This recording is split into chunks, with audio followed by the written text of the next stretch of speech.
What's up, everybody? It's your boy Joshua Edwards, live from Brooklyn, New York. This is Joshua's Proximity. We are 2 days away from the NFL draft, and a lot of things can be said. Teams can be set up for success. Teams can draft bust, and a litany of swings and misses can happen within this first round on Thursday. But I'm gonna get to that. What I want to talk about right now is what the hell is going on in New York City. So, the New York Mets, they play on today.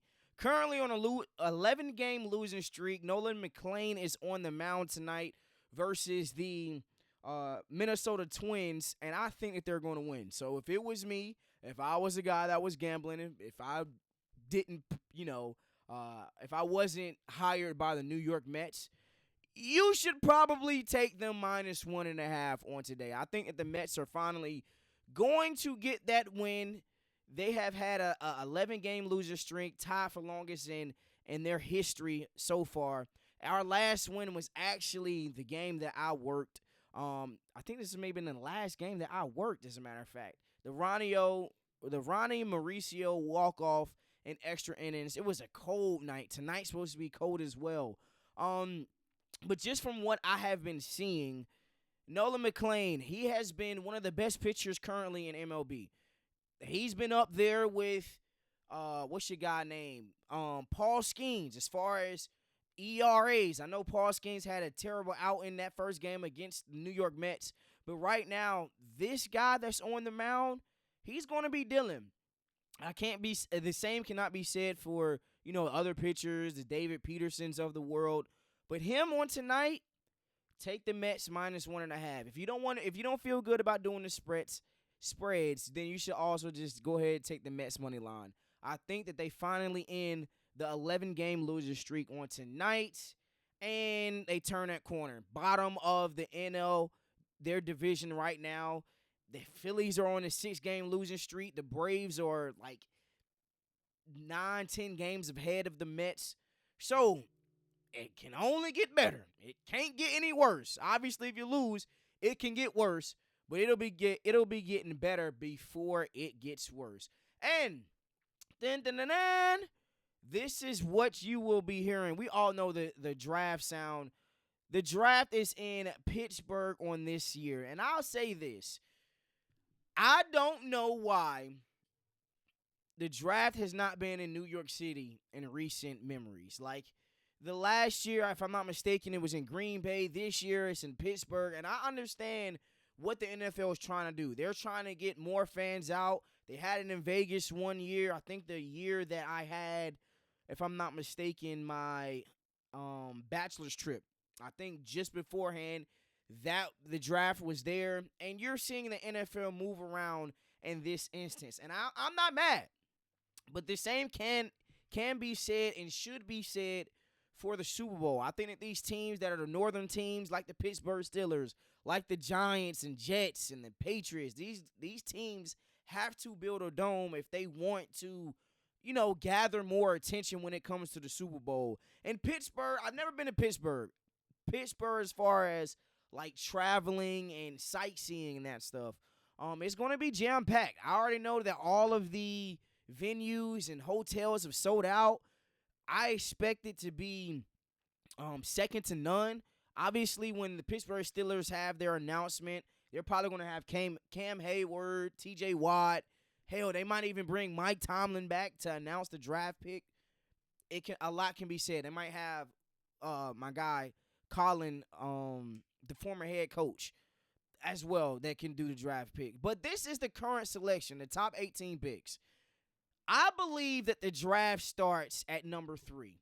Now, we all know the number 1 overall pick is going to be Mendoza, the quarterback for the Indiana Hoosiers. We all know the Raiders are looking for a quarterback. They traded away Geno Smith, or they let him walk, and they're going to get a quarterback. The number 2 pick, it has pretty much been stated that the Jets are going the defensive end at one of the spots. And at the third spot is going to be really interesting with the Arizona Cardinals. They have a lot of holes. And I'll say this. When it comes to the draft, my homeboys beating me up on this years ago when the Detroit Lions drafted Jahmyr Gibbs and they went Jack Campbell in the first round.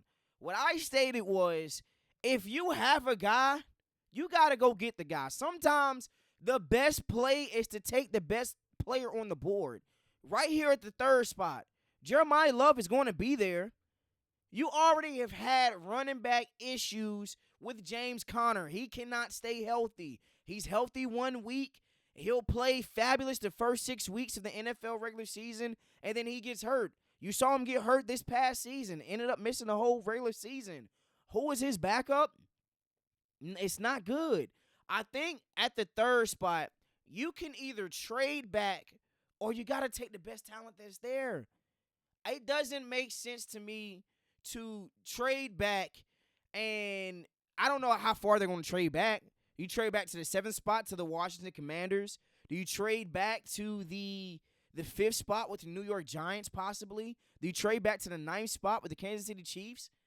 I don't know if I'm going to do that. I think when you look at just teams that have drafted said great players, you got to take the player when they're there. I mean, I understand that you got a lot of holes that you need to fill, but you still have to get good talent on the team. Your offense is in shambles. Marvin Harrison Jr. is not looking like a guy. Let's just call a spade a spade. He's not looking like a guy. The Wilson kid looks better than Marvin Harrison, currently speaking. You got Jacoby Brissett. Yes, you need help on the defense, but take Jeremiah Love. I think if the Cardinals can just go ahead and just take him, and then maybe next year, if you're still that bad, you are able to obviously get a quarterback. But you can hide a lot of problems when you have a good running game and a good rushing offense. So I think the Arizona Cardinals should take Jeremiah Love. I don't see a situation that they should trade back. Obviously, the Giants have an extra pick at the 10th spot. Got to update that. But there's multiple teams with multiple picks in the first round. The Cowboys have 2 picks. The Giants have 2 picks. The New York Jets have 2 picks. But these first 10 picks, especially with the New York Giants, the draft starts at number 3. I think the Arizona Cardinals should take Jeremiah Love. Do not wait. You're still going to need good players even after this draft. And nobody's going to want to come to Arizona to play football. You got to name me a highly touted free agent that went to Arizona to play football. The money is not going to do it. You need to get guys in there in the building. So I don't know what the hell the holdup should be.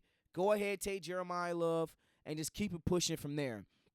When you look at the 4th spot, Titans, Giants, Browns, Commanders, Saints, Chiefs. You got the Giants again, the Dolphins, Cowboys, Rams, Ravens, the Bucks, the Jets once again, the Detroit Lions, and the Minnesota Vikings. It's some good talent out there. There is a huge drop-off, I believe, after the 20th spot as far as talent goes. Take the best player available. If you don't want Jeremiah Love, Caleb Downs is there. Obviously, you can get an edge rusher. But to me, there's no point of trading back. With that being said, the NBA playoffs has not disappointed, to say the least. So this is the current picture and the model. The Thunder are currently up 1-0 on the Suns. The Lakers are up 1-0 on the Rockets. That series with the Nuggets and T-Wolves is tied up. Spurs are currently up 1-0. That series with the Pistons and the Magic. If I'm not mistaken, I think the Magic are up 1-0. Let me check real quick.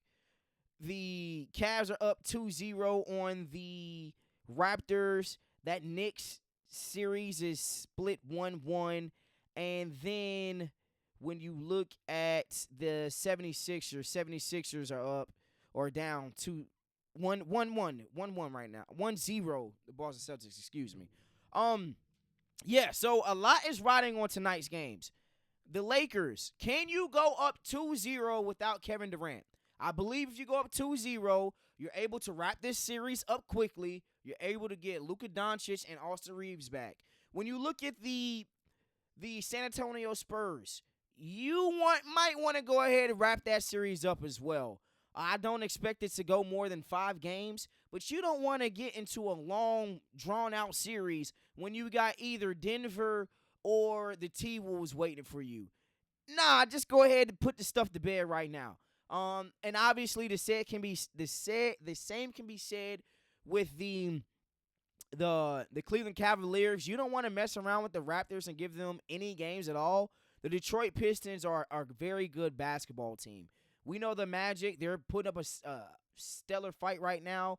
The Boston Celtics, they want to wrap up that series very quick because whoever wins out of the Knicks and the Hawks could take the Celtics to six plus games if need be. I like the Thunder to sweep. I like the Lakers to win in 6. I like Minnesota. I like the Spurs to sweep. I like the Pistons to come out in 6. I like the Cavs to sweep. I think that the Knicks Hawks game series is going to go 7. I will be in attendance in New York when it goes game 7. And then I think the Celtics will ultimately sweep the 76ers. Hey, a lot of good basketball, a lot of good baseball happening on today. It is chilly as shit up here in New York City. Got to work later on. Make sure that you bring your jackets if you are coming to the game. And like we always do, Joshua's Proximity, we out.